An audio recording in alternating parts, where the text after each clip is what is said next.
Welcome to another session of Keen on Architecture in a series of hour-long, draw-along sessions with ecclesiastical religious architecture globally. Today you'll be looking at another Hindu structure, the Ram Ayodhya, which is a Hindu temple that, to make sure we understand that history isn't always just the distant past, this is actually a temple under construction in 2023. According to the Ramayana, the birthplace of Rama, a principal deity of Hinduism, is on this site. So in the 1980s, a Hindu nationalist family launched a movement to reclaim the site for Hindus and erect a temple dedicated to the infant Rama at this spot. We'll find that Rama is an incarnation god of Vishnu and is a widely worshipped Hindu deity. The temple inside, and look at the plan in a second here, you can see the massing down here in the model form, is really a volumetric play between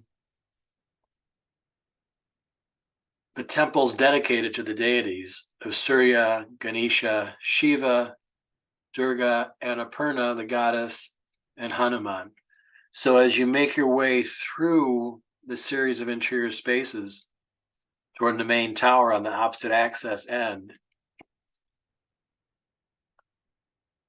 you have your prayers to the key figures in Hindu culture. When it's done, it should be the largest temple in India.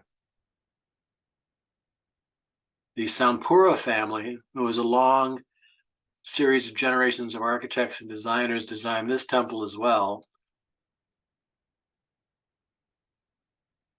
with the tower rising up to about 160 feet and the interior enclosure being 28,000 square feet. So a massive structure. Continue on man's investing in ecclesiastical religious work of great scale. So if we draw from the model here, the key axis, and we'll work on the bottom of the sheet away from the perspective a little bit, which we'll start in a minute, we can extend the axis over here and look at the plan type, which is directional because you enter from a linear pattern on one side, then it takes you to the celebration of Ram at the far end, hence that singular tower. So it's got, not unlike some of the Christian work we saw, it shares some of the geometries, although they're inherently different in terms of their purpose. In terms of a long processional path, and then two crossing points for the secondary and tertiary spaces on the interior.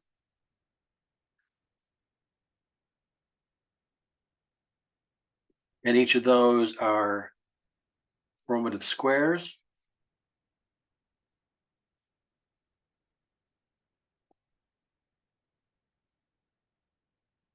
So we have 1, 2, and 3 key interior points, and then the subdivision extends out to have interior and exterior porch work on the cross axis. So as we build this up, we're going to look for our horizon line as we are at grade to be about halfway up this base wall is the scale of a human being on the site. It's a fairly flat site, which means all the boxes up above in perspective we're going to draw, if we look at it a bit from an angular perspective, this type of view shed, are going to be rushing back very far away to the left vanishing point, well off the page. And then the turn on all the boxes is the right vanishing point, which we'll see ends up being on the paper here to the right. So let's find those now. That horizon line is not quite halfway up the page. And then the base of the building shows over here where it meets the ground, and there'll be projections that are closer to us as we build out the base. So the easiest point to find initially is if we follow through on the eave lines of the tallest parts of the temple. You'll see the ones rushing back to the right are all going to converge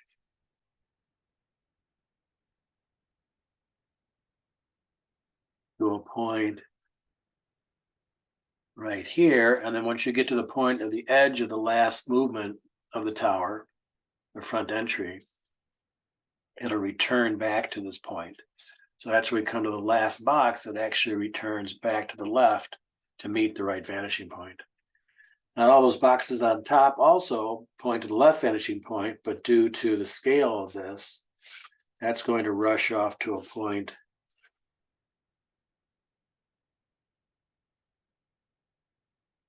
off the page over here, probably about 4 or 5 inches. So again, we have to make sure that when we develop this, and it's 3 stages, really only 2 interior volumes, but 3 stages shown here, people can circulate on both levels there, and this is just added volume to the 3rd floor, to the space on the inside. But so it's got a mass of people that can congregate outside, on the balcony level, terrace level, and on the interior. But each time you come to the corner of the box, we'll shift back to either the left or the right vanishing point.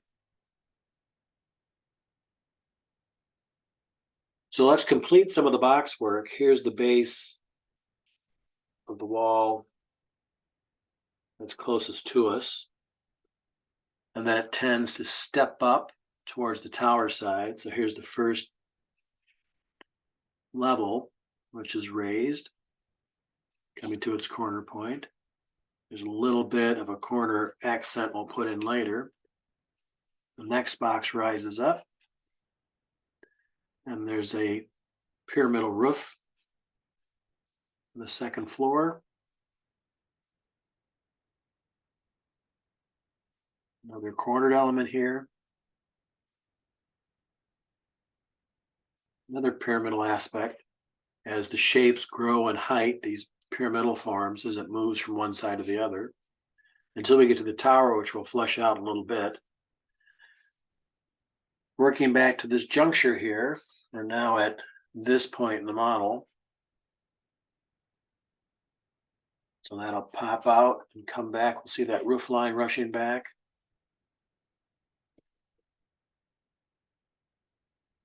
This is the 2nd wing coming down. Now the base of this is beneath the horizon line because that's our eye height. So if we put in a figurine right here and put the head of the person, the torso, and standing next to the building proper, that'll give you the sense of the size and the girth of the whole construction project. And then the base wraps around its levels.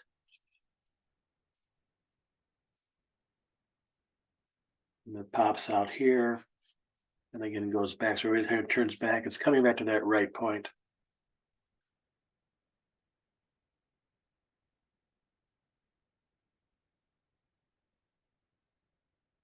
And then finally closer to us.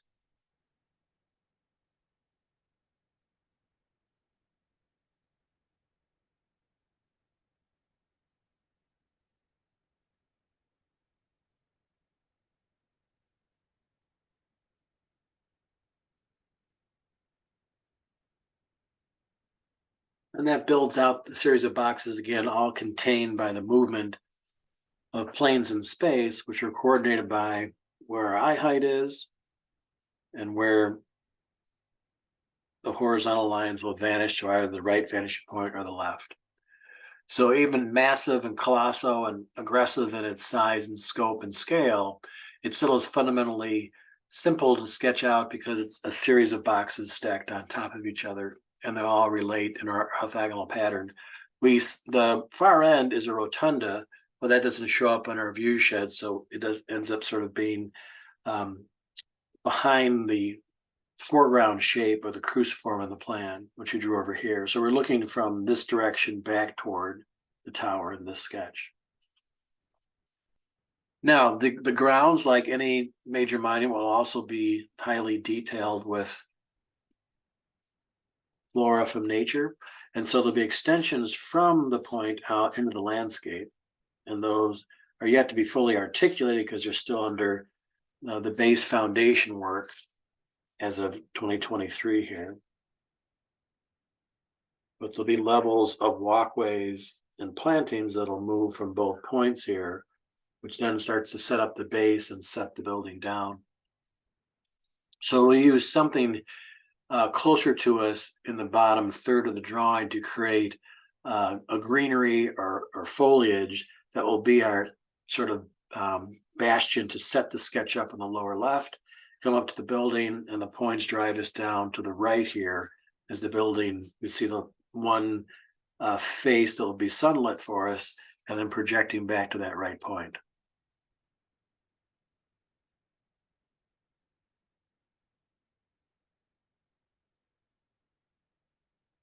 Okay, so now we can come into the skin and give some of the opening and movement of the size and scale of it. You can see all the dark aspects are the terraced areas, which are sort of indoor outdoor spaces before you get to the true interior inside the building proper. So you need to find those in the perspective here. There's a bit of a corner. We simply just start to move around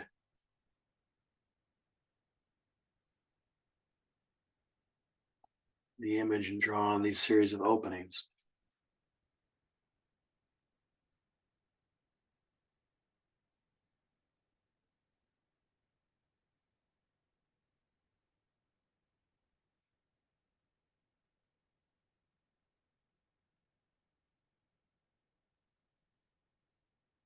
And this one is fairly opaque that connects the two, in a sense, transept wings that project out on both sides.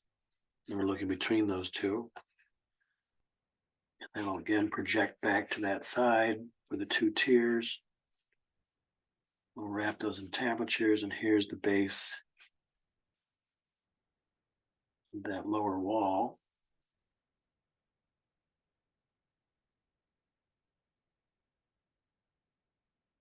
And then the arches that are in front here, we're only going to see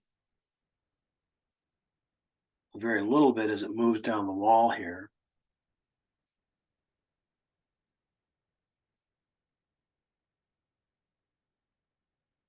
So it's a full frontal arch on the front, it is more of a slight opening on the side.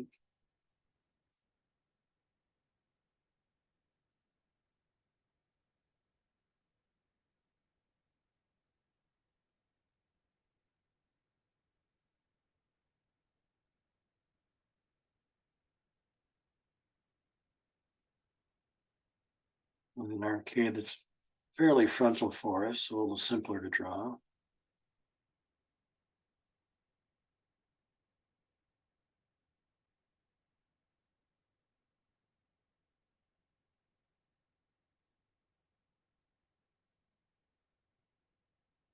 And then we come to the final pergola or entry line on the edge over here.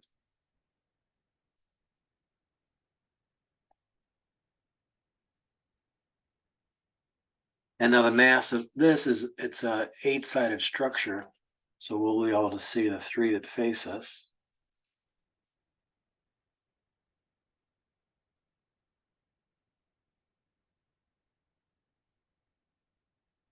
And we'll be able to shape that with light. And then here are the pyramidal tops that we'll be able to detail as we move along in terms of the type of tiling that's up there for them. So that lays out our initial line work for it. The image of it on site obviously is projected. This is based off of illustrations and models and details the family of architects that constructed this project, the Sampuras. And so what the backdrop might be in full vegetation is really kind of up to us now. So we'll use a little bit of language of more mature plans if the building's been there for a while, just to shape the edges, and then we'll come back in the distance and show more. It's on a very massive type of site. We'll have that site run on both sides as a backdrop, and then we'll build in some language up in the front eventually too, to use some value to, again, to pull the whites off the page when we get to that point. So now we're going to do it to show its sort of porous quality and its transparency. We don't want to keep this as an external skin. We want to show the depth and value, so that in the first two major arches here, we're actually looking right through to what's ever behind it. And so if that's the dark vegetation, that tree line will be seen right through this arch. And then this one, since it's further away from the left point, we'll see the twin of its arch on the back side, meaning that's a very dark space. And then the underside of this arch is very dark, as well as the trees in the backdrop. So that's a starting point to give us a reference of moving the idea of it being porous and transparent here. And as you move to the holy space central there, it becomes more massive and more mural. So the same is true with this arcade here, where there's a bit of wall at the base, but there's a depth of looking into the interior, 1, 2, and 3. And then this one actually is misplaced here. That's the edge of it there. And so we'll see a little bit of a side arch there. So only 3, not 4 there. And the next block over, we'll see a little sliver here from the side, and then the front view of it there. And at the base, again, a triptych of 3, but thinner arches.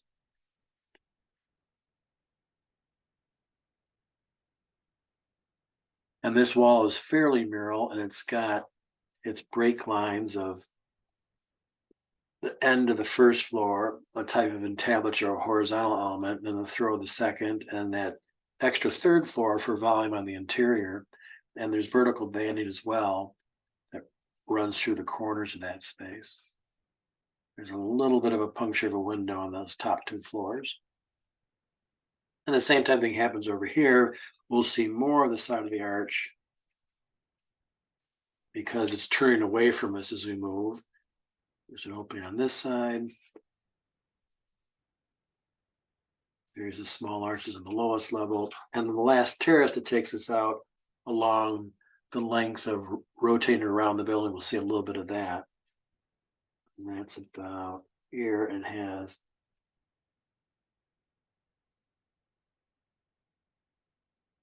other variations, but less detailed for us because it's moving away from our view shed. And now we can determine, to give this some propriety of weight on the earth here, that idea of the value of the stone that's used on the site. So it's basically going to be facing a great southern exposure here, as the illustration indicates. So we're going to let the sun come from the perpendicular side here. So all of our faces of the building that face toward the right are going to be in shade. So we can start at the top here. And the last third we see on this side of the octagonal tower is in shade. As our this sides of all the pyramidal roofs, we'll see a little bit less of this because it goes back away from us. And just a little faint of that one. And then none of this one because it's more frontal for us. But all the sides then, moving along, are simply dressed with a wash of gray to start things out. And it comes all the way down here to the base wall. When this turns the corner, a little bit is shown there. This is actually in front of it, so that'll be a strong line eventually as it pulls out in plan here. And then we come to this piece, which settles down toward our point, right to about there. So there's a little bit of dark. The very edge of this is behind the base wall, which from this point runs a long straight bar, all in light. This side goes back and connects to it. And we'll use the value on our projected or suggested trees, not knowing the landscape ideas yet for the site.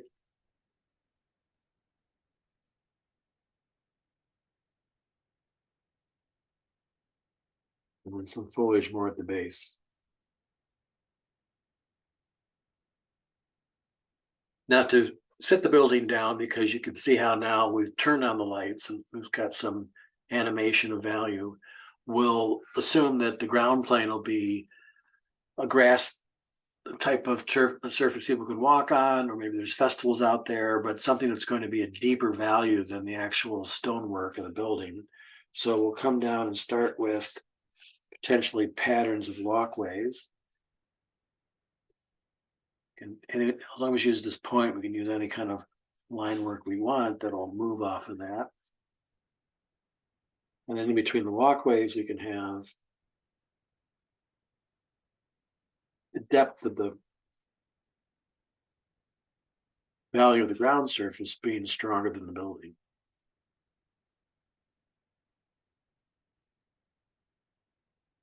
And just joining forces with the perspective lines themselves, and then that value for the vegetation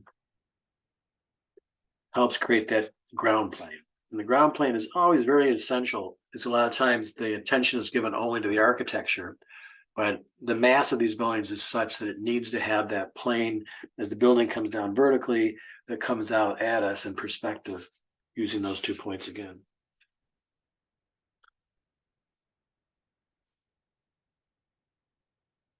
So now we'll come in and articulate some of the detail of the architecture to show its characteristics based on the history of Hindu architecture, the Chulukaya style of Northern Indian temple architecture. The building will have 366 columns. It'll have 16 idols, each to include the incarnations of Shiva and the others, the goddess Saraswati. Width of the stairs will be about 16 feet, so they're modest in size to almost give a convenience to the individual, as well as once the groups are inside to accommodate literally thousands of people in interior spaces. There will be no steel or traditional contemporary construction products. They want to make sure the fusing of stone is done by thousands and thousands of copper plates. So they're trying to bring back the language of the history of Indian Hindu construction into the contemporary building. So what we'll do now is we kind of look at between the model and or the image of the photograph over here, that there's always sort of a crenellated view to the roofing of the structure material. And then obviously a projection for water to come off the roof and be collected appropriately. And then whenever is there projection, there's going to be a cast shadow onto that space, and that's going to be darker than the shade. We can then come into the void of that volume and know that at the top of that, it's going to be darker. And then the skins of all the architectural elements here are going to be highly decorated with iconoclastic imagery. So we just simply move across the building now, and the tile here, again, not to be delineated too tight. So sort of wavy lines suggest a product that's going to give it some type of texture. And then I'll turn the corner and go to the other vanishing point.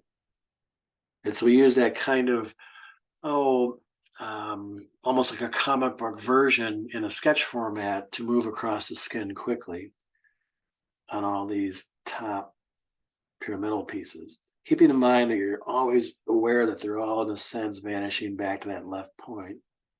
And there'll be some whites left in it, and sometimes the tile will cast onto the other, and then that outer edge is kind of rough and squiggly to show the character of the materiality up there.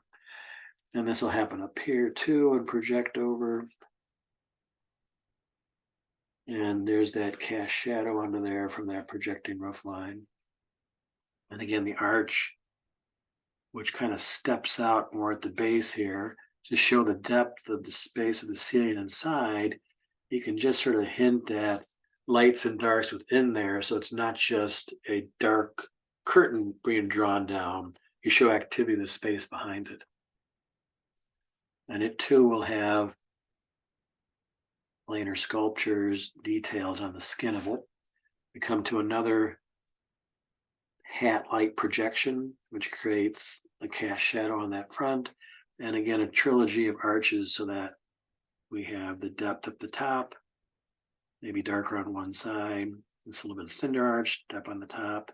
So again, you're sort of quickly looking at it, assessing it, and how can you kind of give a gesture towards what the actual architecture is, rather than having to look at that specific detail and spend too much time over designing that shape. It's the overall global appeal of the temple itself, the Ram temple, that's we're looking for. See, coming over here, we'll look at a little porch that projects out. So an arch.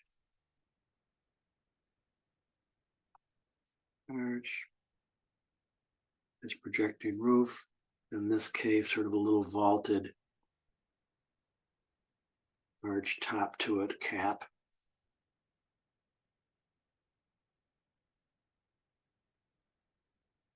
And over here,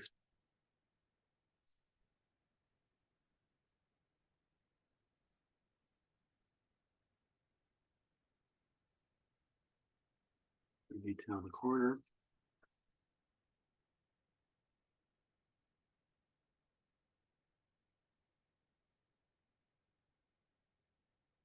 The second floor, again, one of those arches that splays out the base, trying to go darker at the top. That's cast shadow line. Now, because this volume is projecting away from the main mass itself, and the light's coming from this side, the corner of both of these is going to cast shadow onto the form it's adjacent to. So whereas this one's got a whole volume that's in shade coming down here, it's also casting a shadow from the height of the sun. It's going to come to this projecting kind of entablature line, and then step in and continue that out, come to this point, step back, and continue it down. So the shadow is getting larger as it steps down toward the ground. And because it's a shadow, it's darker than your shade side. And that'll help push this shape out away from that back wall. So again, we want to always make sure we use our ability to move across from the zero of the paper to the black of the void to express the depth and 3D quality of all these buildings. In the corner, we have the edge of that structure, and then we come to this pyramidal top, again, kind of a off and on line that shows some light, some shadow up there, and then the profile being a little bit accentuated. And that comes back in space, and that whole side is darkened up as it hits the next temple top. We'll take that line back. The lines are getting flatter and flatter because this one's actually closer to the horizon line, which is right here for us. But they're still not parallel to it. They still have their own movement. They show a little bit of the edge there.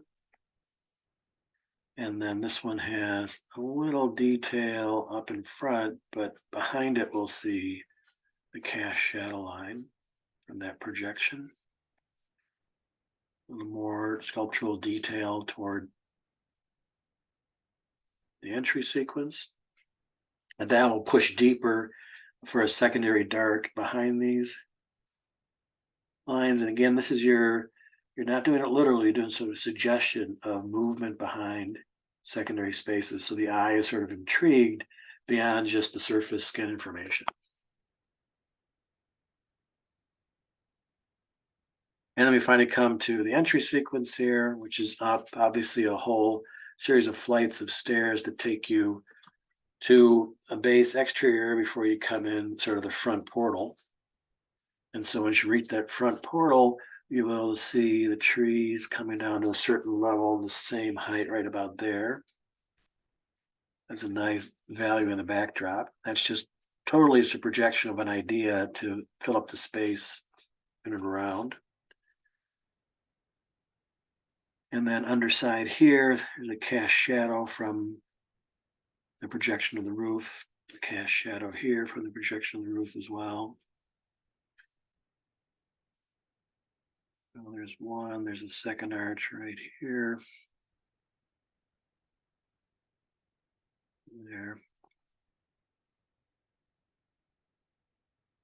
And this, just like this one over here, projected a shadow on that, this one will project a shadow on this skin of the setback of the main concourse of the building. So just like we did over here, it comes down and hits this break point and then comes down and finishes it to that corner.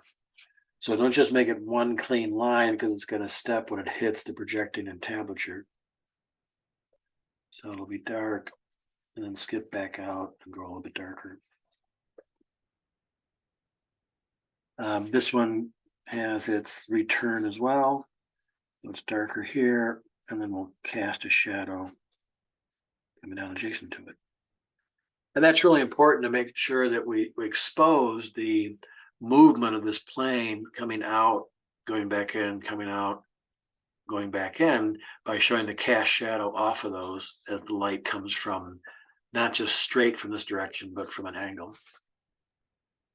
Then it hits the base, and the base is going to be a confluence of the dark depth of the plane of the lawn here that comes up to it and then wraps around the base here.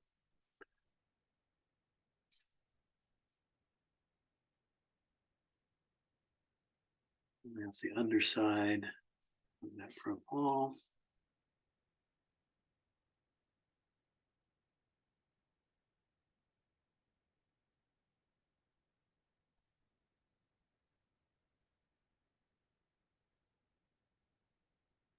So it's usually a bit darker material. It's got a projection for that. It really holds that ground level. And now we know that not only does this wall cast a shadow onto the sunlit wall adjacent to it, it also casts a shadow onto the ground. And so we know coming back from this point that that will come out in an angle and then stop at the projection of that. So all the soil of ground planting there is stronger at those edges. So that the projection comes down and marries another projection onto the land proper adjacent to it. And that helps sets the building down as well. And now we'll come into the lower part of the vegetation over here,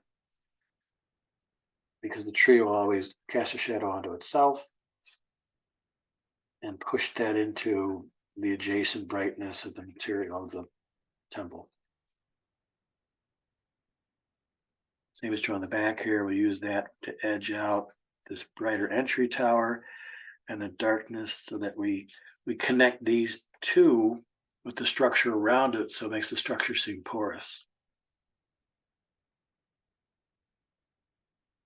And then bring some kind of tree trunk down for those. And that's the walkway that eventually starts stepping down a little bit once the forecourt is exposed there. So what we'll do now to give us some idea of a foreground here, because it's always good to, when you leave your sketch, that you know you've completed the foreground, which sort of sets up where you start the eye and the presence in the beginning. The middle ground is always your subject, and the background are things in the distance, where it's a mountain range or the clouds in the sky will do it a little bit.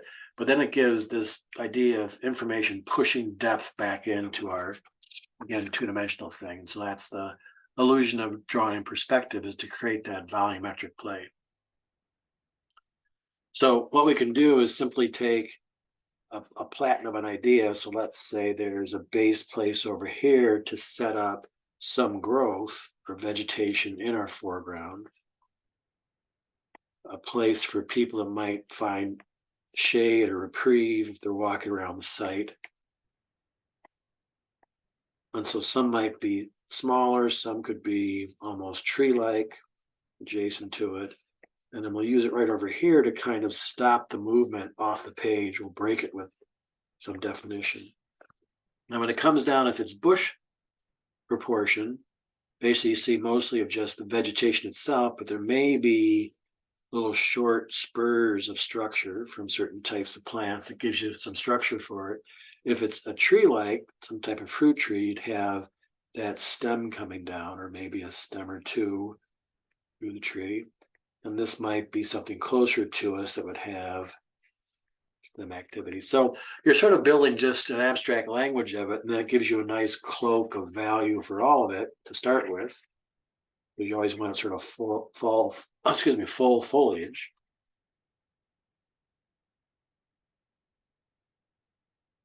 You just wash those up, and then here might become a little more just abstracted again. And so that's a nice sense of here's something closer to us. There's going to be a break of space. There still are hundreds of feet before you get to the subject proper, but it gives a lower left movement to the center, and then we'll use sky and stuff to pull up to the upper right here. So just to detail this more, the most important part of it is we get into our edging now, where we're going to look at all the different types of aspects in the building that are holding volume behind them. Again, that line isn't very important to us, but this line is, because you can't hide anything behind that line physically, but the pencil disappears behind that one. So the edges of the tower are very important. This edge is important there, and this is less so. So we'll start over here with our base, and so the edge that's important to us is the one that's on the side of the model. So don't detail the part of your foreground away from the model, detail it on this edge. So as it gets closer to us here, we're going to show more of the leaf work, and that's kind of just a varying pressure point. So you're not doing the same thing all the time. And then have some of the shape of the foliage there, give a little more character of the quality and loveliness of nature herself, adjacent to the incredible creativity of mankind in the architecture.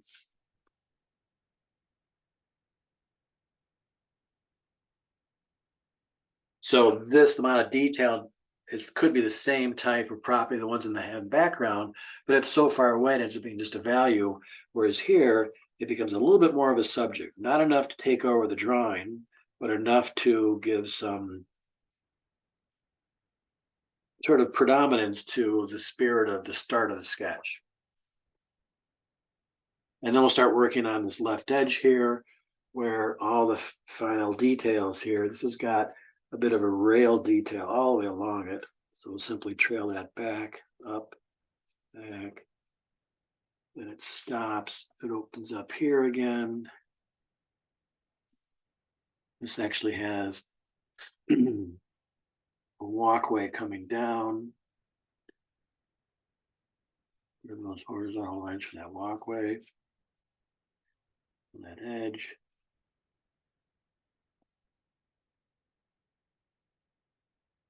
This is that corner here. On the top coming back. And now the tower's edge is very crisp over here. So get a nice, fine, sharp pencil, because it's in the distance too. You don't want too fat of a line up there.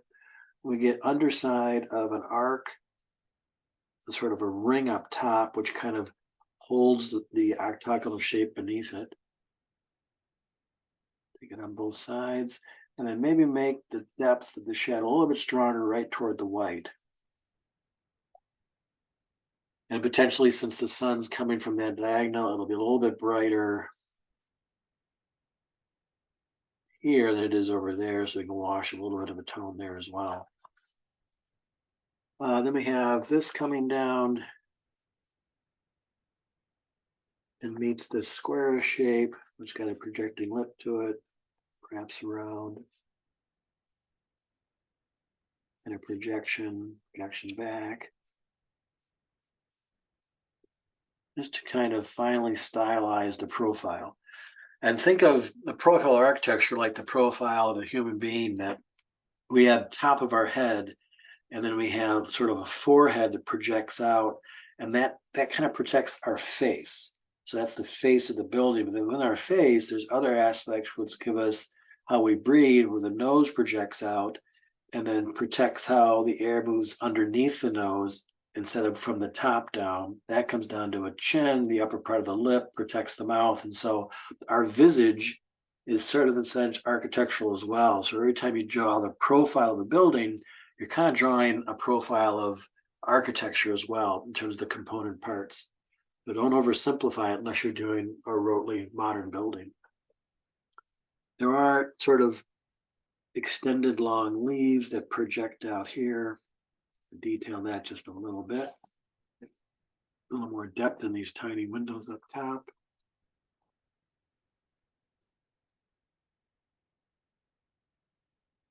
A little more depth than the ones over here now.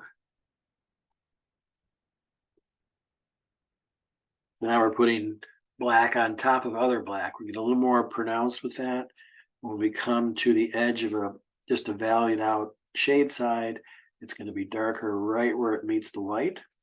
Don't carry that new dark across the whole thing. Leave some whites in your dark always, but that's stronger right about there.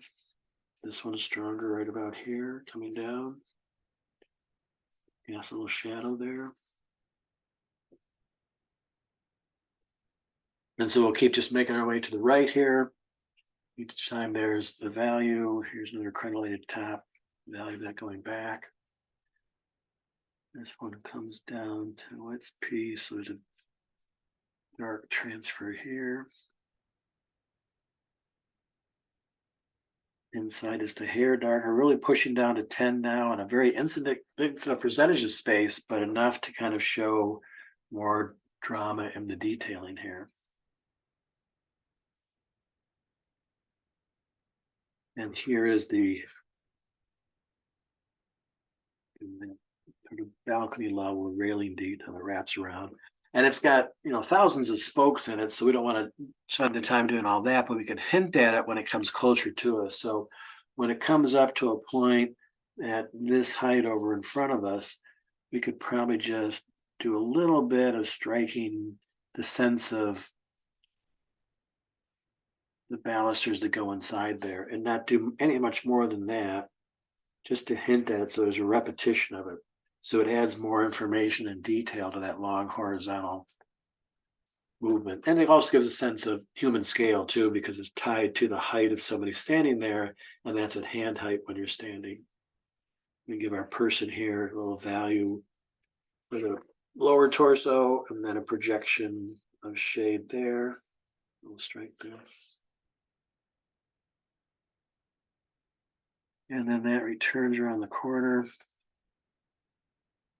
Just goes deep down in there. We have, in this case, you'll see the underside of the ceiling inside the space. You'll see the dark tree in the background. You'll see a little bit of the arch that's on the other side of this cubic volume here. In this case, you see more of that arch because we're looking at it off our axis. So you'll see a bit more of the room and that other arch on the back side. And then we could move a little bit of the value on the plane away from these. So we could say next to our lighter trees that the grass might be darker just adjacent to them.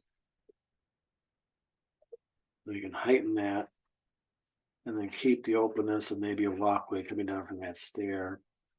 We'll make that one bolder again.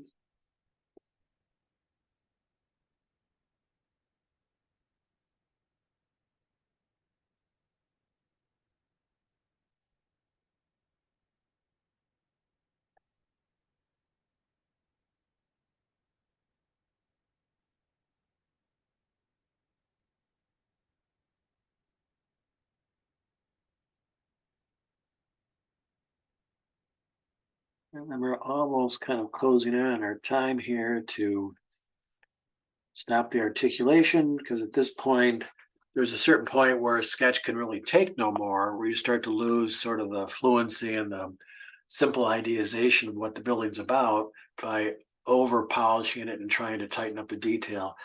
That type of drawing, whether if a sketch is sort of an hour and less, then the drawing might be an hour to 4 or 5 hours. Then an illustration or a rendering is from 4 or 5 hours to could be weeks at a time to do a rendering.